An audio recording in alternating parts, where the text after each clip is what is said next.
The wait is over. What started as the next step in Zain Bando's sports media journey has officially evolved. We are live on the ETB Bench Network. This is the home for unfiltered, unapologetic takes on combat sports, college athletics, and everything else in between. Welcome to Bando's Breakdowns, the show where the wheelchair is just a footnote and the sports takes are unmissable. And now, here's your host, Zain Bando.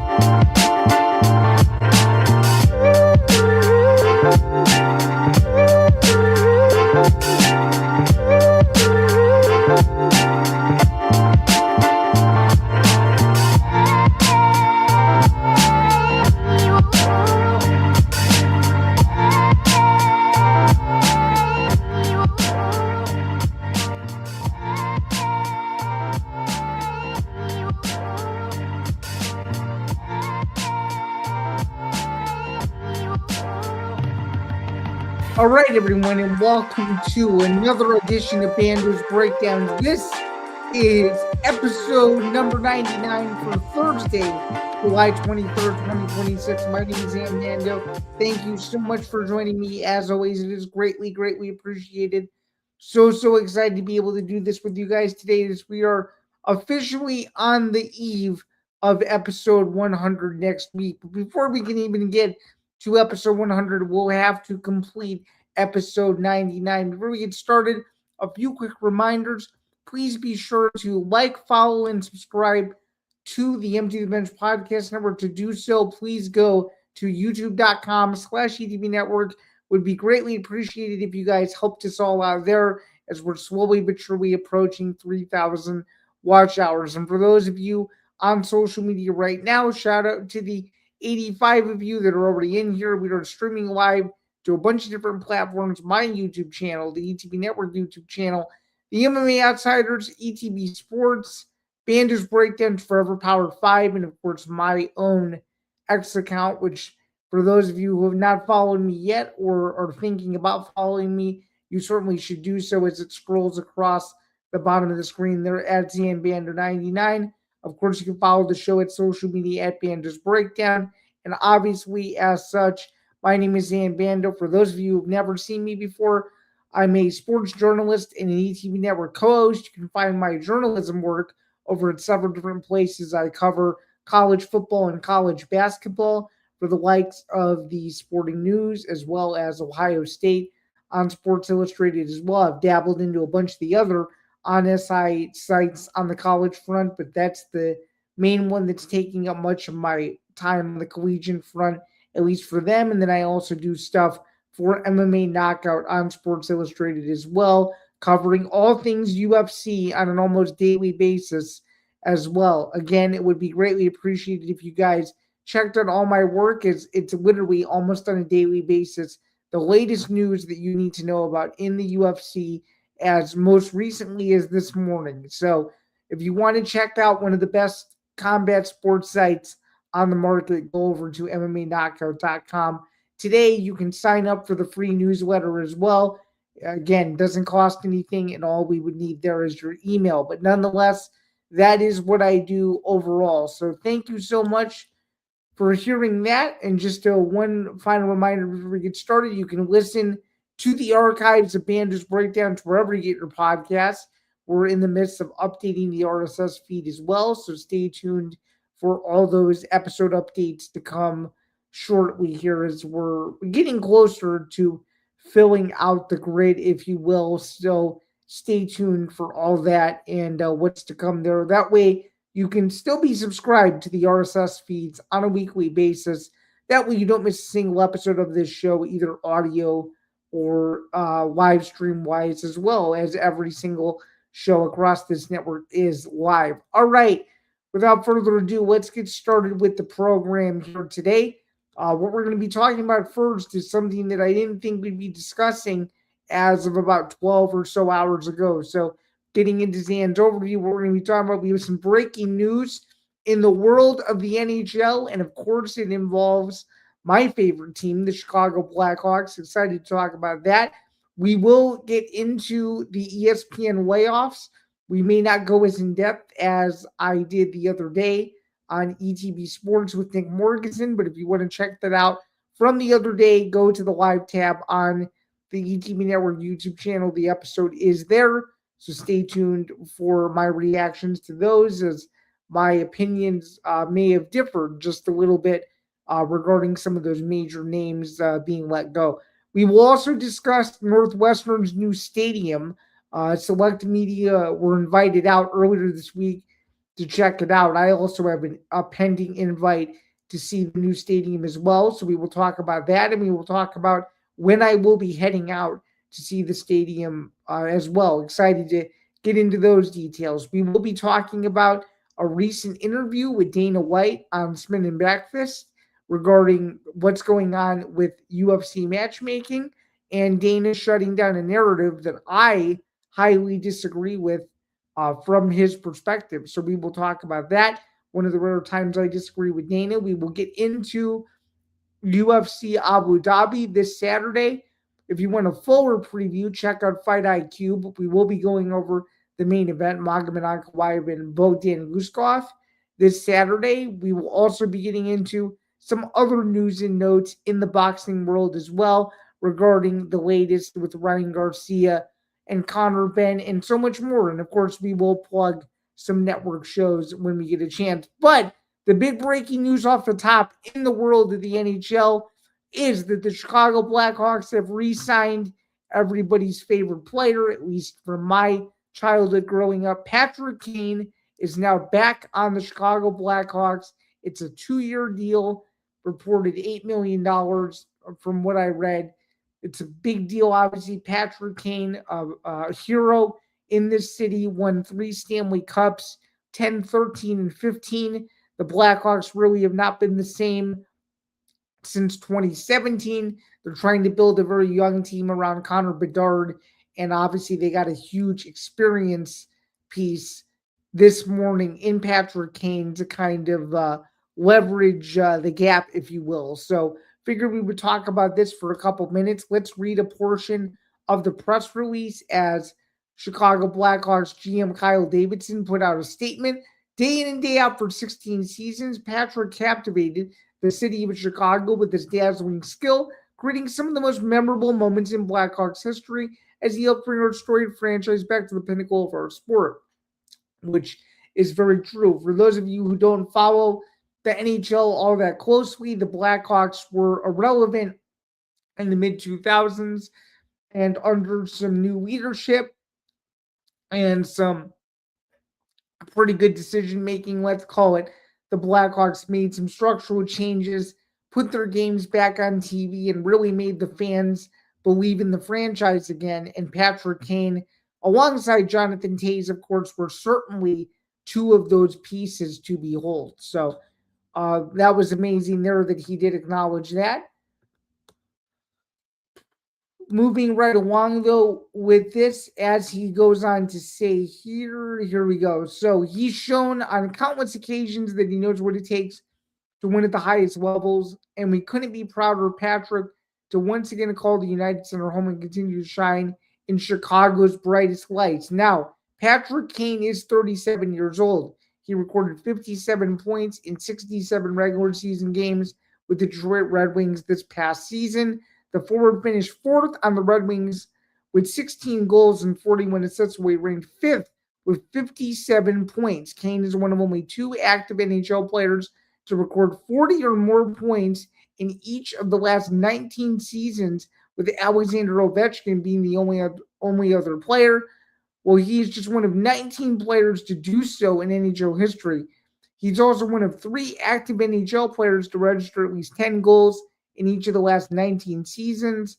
Of course, that obviously adds to Ovechkin, Anze Kopitar, and of course, Kane recorded an assist on January 29th, 2026 for his 1,375th NHL career point to become the NHL's all-time leader in points among American-born players. For those of you who may remember Patrick Kane from the OG days, he was selected in the 2007 NHL draft as the first overall pick with a legendary Blackhawks career, as I alluded to, 3 Stanley Cups, 11 trips to the Stanley Cup playoffs in his career, having earned 138 points, and obviously playing in 143 postseason games, ranking third in franchise history in assists with 80 points with 132 in games played 136, where he ranks fourth in goals with 52. So it's a pretty big signing, if you will. That's a hero's welcome, similar to what's going on in the NBA right now, where LeBron is going to make his decision. Obviously, I think this is the NHL equivalent of that. Maybe not on the biggest scale on the planet, because hockey sometimes can be overshadowed by the NFL and stuff, but this is major news. I'm excited. The Blackhawks are definitely worth going to go see now. I was going to see them even before they made this decision over the last couple of years. I'm excited to see them more often. And by the end of September, we will see if this team can maybe make a push towards doing something great. If they can even get a wild card berth next season, that would be an added bonus. I don't see anything other than that. And if they can win a couple of playoff games in the first round, that would be another benefit as well. But that also remains to be seen too. So with that being said, we will see what the Blackhawks decide to do in regards to just their line movement, and will he be on the same line as Bedard? All of those questions, of course, are forthcoming. We shall see what happens next. Looking over now at the ESPN layoffs, I want to really hone in on just one, and I want to talk about Ryan Clark for just a couple minutes. So Ryan Clark, obviously, as we know, was fired on the set of NFL Live. It was an extremely unfortunate situation on the part of ESPN. I thought it was really unprofessional, if you will. I think Stephen A. Smith has every right to be upset about the situation, what he could have done more, and I think the answer is none, man. Stephen A. Smith has to focus on his own career, his own path, and stuff like that. What Ryan Clark does, to me, is none of Stephen A. Smith's business. And it's great. You can support him as a friend and a colleague. I get that. But to come out publicly and to go on your show and trash the bosses that you work for, I don't think is fully right, in my opinion. In fact, I don't even think it's right at all. I think he could have handled this much, much better than he actually did. I think he could have taken the high road. I think he could have just wished him the best of luck and went on his merry way. But nonetheless, that's the fact of the matter. Stephen A. Smith is a company guy at heart, but Ryan Clark, though, I think he has a lot going for him. The Pivot podcast, I think, is very successful. I think Fred Taylor is a good co-host with him as well. I think it's a very unique blend of, football as well as just sports, pop culture, life, the whole thing. I think Ryan Clark will be fine. The question remains, though, is how will he be remembered from a TV standpoint? Will he only be remembered for the viral incident with Peter Schrager? Or can we talk about the times where Ryan Clark was, in fact, bringing something to the table and stuff like that? Because I think for a lot of these guys, you forget, even though they're former players, a lot of people, feel like they can, sort of relate to them in some way because of how hard they work. And I think that's something that a lot of people forget when you talk about the likes of Ryan Clark and stuff like that, is that, these guys are trying to, go into the second chapter of their life as a professional. And when you don't play anymore, it kind of rubs you the wrong way. So he probably knows that to an extent. He probably misses playing the game, but I think he's going to be fine with the way media continues to change. With doing stuff like this now, going live on social media and YouTube and hosting shows and making content and all that stuff, things are going to change. Things are going to keep changing. And I think he's doing it the right way by building a platform, building his own audience, having on big guests. He just had Dana White on. I think it's critical to note that as well. He can get major names on, so that isn't a problem. And some of the other ones were surprising as well, especially Tom Pelissero, but As Nick and I alluded to the other day, I think Tom Pelissero will be just fine. I think he's one of those guys that, as big as he is, he will find a spot somewhere down the line, somewhere, somehow. He'll know what to do, and he even may go independent. Who knows? Or he might even go over to Fox. He could easily do that as well. But he's going to have to make a decision rather soon because the season is going to start in a matter of weeks as well. So figured I would mention that too. And that's kind of all I wanted to discuss regarding the layoffs. So let's keep the football train rolling now to talk about Northwestern's new stadium. And this may be a shocker to some of you, but it's called the New Ryan Field. There's no name change. There's none of that. They're keeping the same history, lore, and tradition. It's the New Ryan Field. A bunch of media members the other day went out to talk to some of the coaches, including head coach David Braun. A few of the players got to go out and see it as well. It seems very cool from the outset.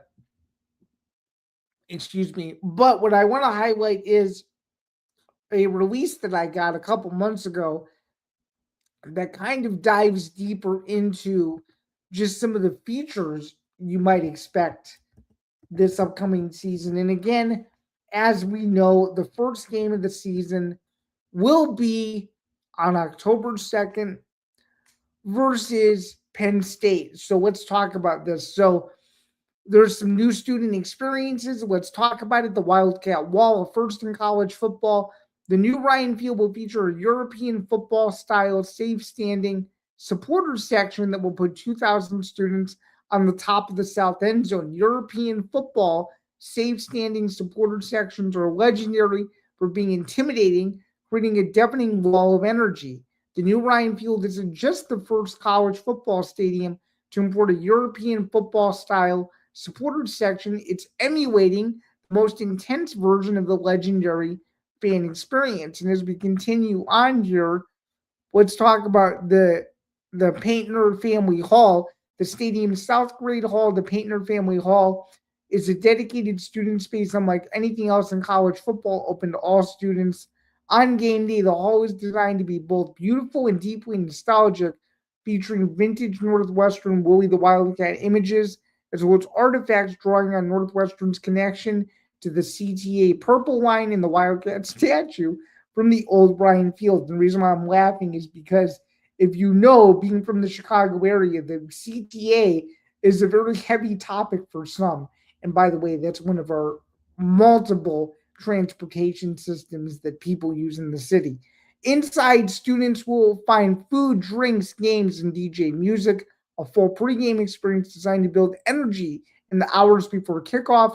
The Paintner Family Hall, located underneath the Wildcat Wall, is the starting point of the student game day arc, a place where the excitement begins to build before students make the walk to the wall. And this is a quote from recently hired AD Mark Jackson. Within the last year or so, he took over the reins as the Northwestern AD. We are incredibly excited to showcase one of the best designed student sections in all of college football and packing it in purple. The proximity to the action combined with the energy of our amazing student body will give our team a unique home field advantage. And I guess while we're sitting here, let's just pull up a picture of Northwestern's new Ryan Field. So that being said, you guys can see what this place looks like. Everybody wants to know what it'll look like. Let's take a look at an image here, and here it is. Here it is right here. Here is a rendering of this. We'll pull it up right here. This is as of a couple years ago, but this is basically what it'll look like in real life, because I'm sure you guys want to see it as well. And this is going to be one of those stadiums where it's going to be state of the art. It's going to be one of those where you'll want to see it at least once. And here we go. So this is it right here. And as you can see, there it is. That's the monstrosity right there, according to Northwestern now. And yeah, it's gonna be awesome. I'm excited to see it in person. Very much looking forward to it. I will see it before the season. That'll be sometime in August. I'm very much looking forward to that. I had some scheduling conflicts where it was going to be sometime next week, but we decided to push it based on something else that I'll get to in just a second. But yeah, very much looking forward to seeing this new stadium. Should be great.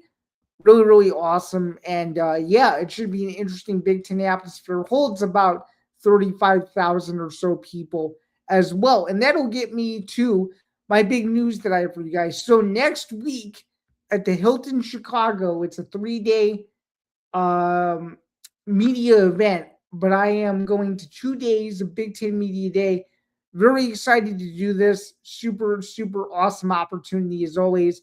First time I've gone to Big Ten Media Day in 4 years. We will just miss out on David Braun's availability on Thursday, but that actually is a perfect segue because during episode 100 next week, we may very much as well react to what David Braun has to say. So it should be a fun time. Get to see a lot of really interesting teams in attendance. Illinois, Ohio State, Oregon, Purdue, Wisconsin, Iowa, USC, some of the big guns as well. Should be a whole lot of fun. Let's move on now as we have a couple more topics to get through. UFC matchmaking claims from Dana White. This was from Spinning Back Fist and which is Robbie Barstool and Jack Max Barstool Sports YouTube channel. Robbie Fox recently did an interview with Dana White when Dana White was in New York promoting Zuffa Boxing and had some interesting comments regarding his thoughts on favorable matchups. So essentially what Robbie was trying to ask him was to debunk the people online that say that the UFC doesn't push for favorable matchups, which obviously Dana agreed with. He cited several examples as to who he believes has not been pushed favorably, and some of the examples he gave were just not great. I'm going to give you some. So he said specifically, just to name a couple, Anderson Silva, Paddy Pimblett, Conor McGregor, George St. Pierre, and a couple others, I think is what he said. The two big ones that I know he said, though, were Pimblett and McGregor. Now, McGregor, I entirely disagree with. Dennis Seaver was 1-1 with one no contest before his loss to McGregor, so I don't agree with that at all. Paddy Pimblett had a robbery win against Jared Gordon. He obviously used it to his advantage, which is good for him. He can't control who he fights, but still, to say that there's not favorable matchups, I think is a little bit suspect. Dennis Seaver certainly was one of them for Conor McGregor. And look at what happened to Conor McGregor. He went on to win the UFC featherweight championship and then eventually the UFC lightweight championship as well. So I understand that Dana and Robbie are boys and stuff, and I get it. But to say that the UFC does not hand out favorable matchups, I think is just factually untrue or incorrect, rather, given sometimes how the UFC books their fights. I don't fully agree whatsoever. I'm trying to think of other examples where, Anderson Silva, obviously. Chris Lieben was his UFC debut, and Anderson Silva knocked out Chris Lieben within a minute or so. And that led to him getting a title shot where he beat Rich Franklin and was a UFC champion from October of 06 to July of 2013.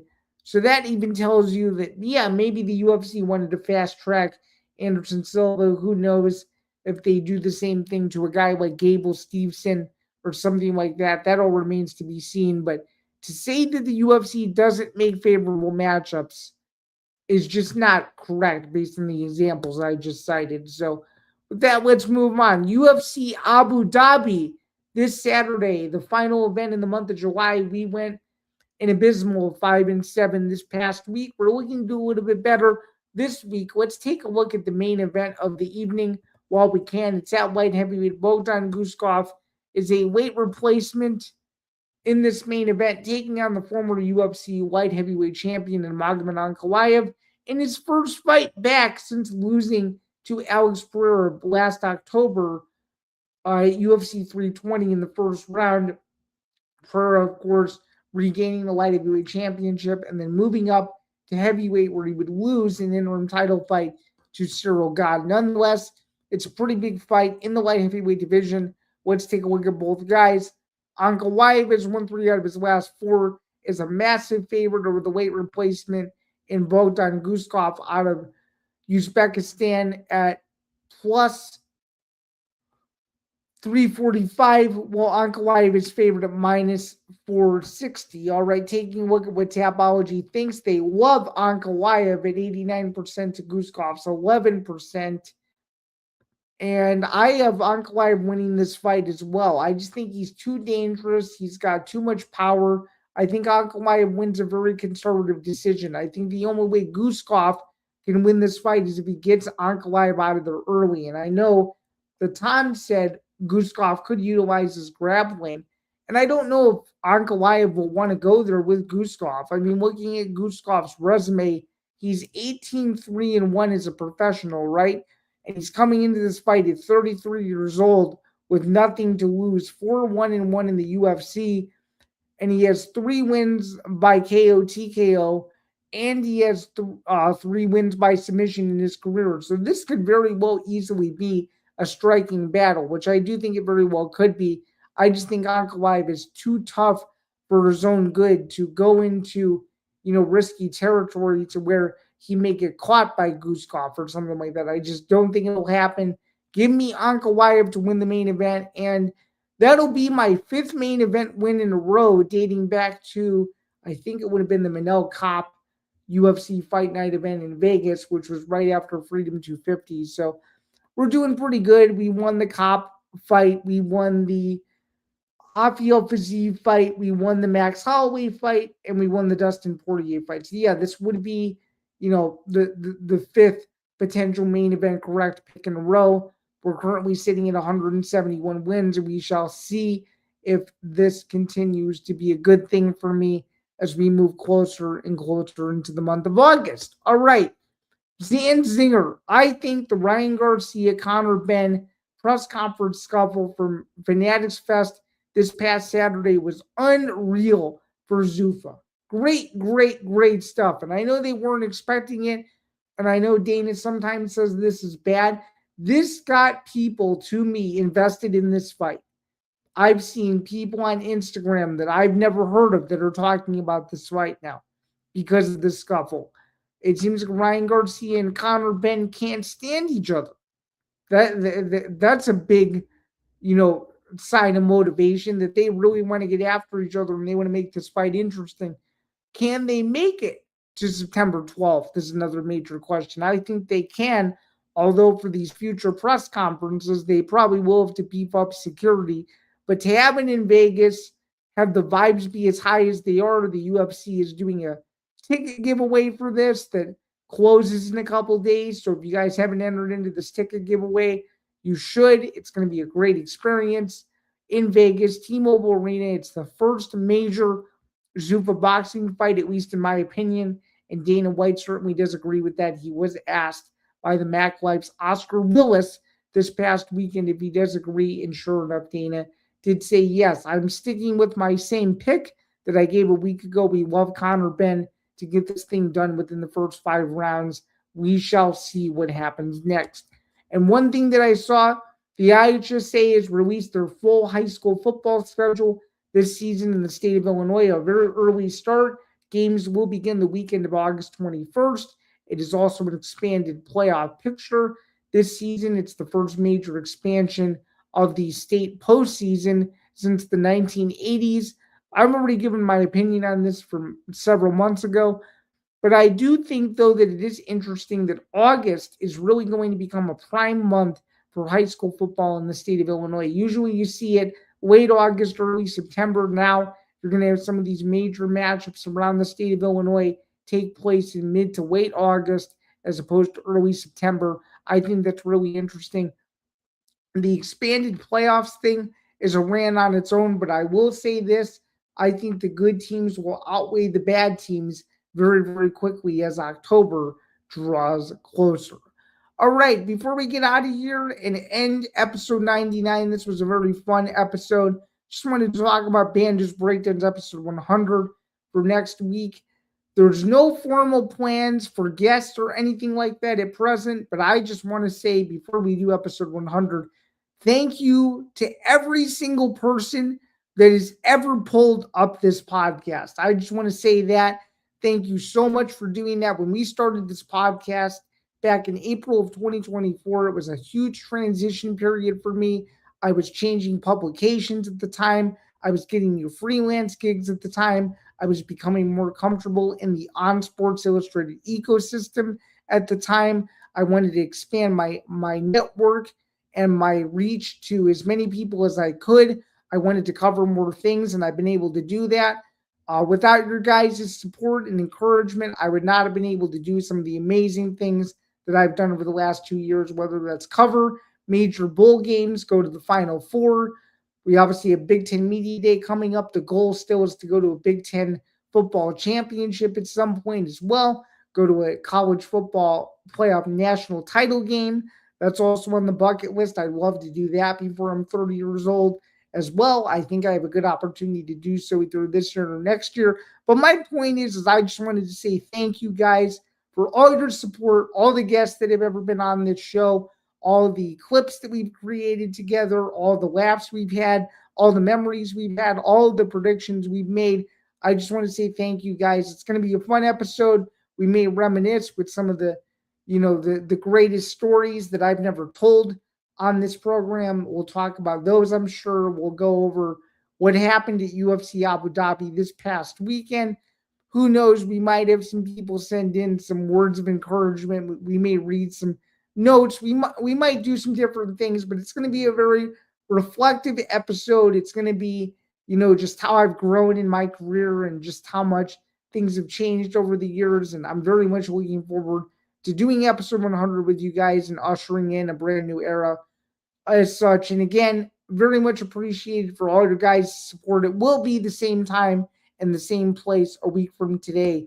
You best believe it will be. So thank you again so much. Let's go through now, though, and let's highlight some of the major programming that will be coming up on the network as such over the next several days. Let's highlight one key program if we can, coming up as we get closer and closer to the weekend slate if we can as well. So without further ado, here we go. So looking for that plus money edge, Connor Rowland and Nate Miller have you covered on Unnecessary Wagers every Friday, 5 Eastern, 2 p.m. Pacific. They break down the tactical ripple effects of the week's biggest matchups, from the underdog effect in the NBA playoffs to the emerging powerhouses on the MLB diamond. We look past the box scores to find the hidden value, whether it's the math behind a 4-leg stabilizer or the chaos of a 6-leg lottery ticket. We find the trends you need to know, gamble informed with Unnecessary Wagers. And Nate Miller is slowly but surely making his way back from a huge trip in Italy. Shout out to him for taking his summer vacation to one of the most beautiful places in the entire world. But with that being said, though, that's going to do it. My name is Zain Bando. Thank you so much for joining me. Once again, just a few quick reminders to listen to Bando's Breakdown for every podcast. You can subscribe to the YouTube channel right now if you haven't already, youtube.com/ETB Network. You can follow the show on social media at Bando's Breakdown. And of course, you can follow me at ZanBando99 below my little name tag there. But until next week, my name is Zain Bando. This has been episode 99 of Bando's Breakdowns. Thank you so much for tuning in. I will see you guys right back here for episode 100 to cover all the chaos that was Big Ten Media Day, at least the first 2 days of it. We'll go over what happened at UFC Abu Dhabi. We'll preview the UFC event in Serbia. We'll talk about some of the greatest moments in the show's history that I've never spoken about publicly, and so much more. So until then, have a good one. Enjoy the rest of your day. Enjoy the upcoming network programming coming up over the next several days. My name is Zain Bando. Stay cool if you're out there in a really, really warm climate this week, as we're getting to that part of the summer where it gets unbearably hot, especially here in the Chicago suburbs. And until next week, we'll talk to you guys soon. Have a good one and cheers. Thank you so much.